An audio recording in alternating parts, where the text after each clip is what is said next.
Well, two weather woes are straining wiregrass peanut producers. Today, News 4's Jacqueline Lambert teamed up with researchers in Mariana to see what farmers can do to offset negative impacts.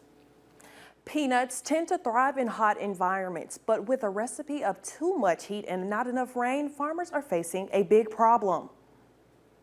The success or failure of any harvest season heavily relies on the environment. Too much or not enough weather can cost farmers their crop, and as a result, their livelihood. It can be a significant problem for growers when it doesn't rain. So we do like to see continued rainfall through the season to help the plants grow and reach their potential. Dr. Barry Tillman is a professor at the University of Florida's Institute of Food and Agriculture. His team researches the science behind peanut farming.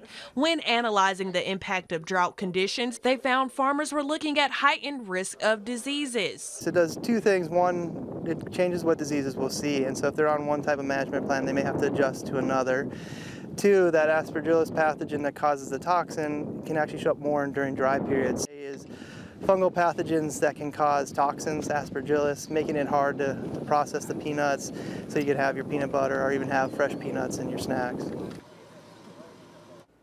Now, farmers usually include pesticides in their crops to improve the likelihood of a good harvest, but that comes with its own set of risks in terms of heat. Some chemicals require the user to wear thick protective gear.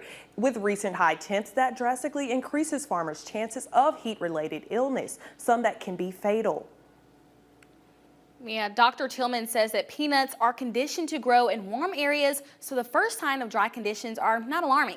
He also recommends farmers use land prep techniques that can help peanut crops retain moisture.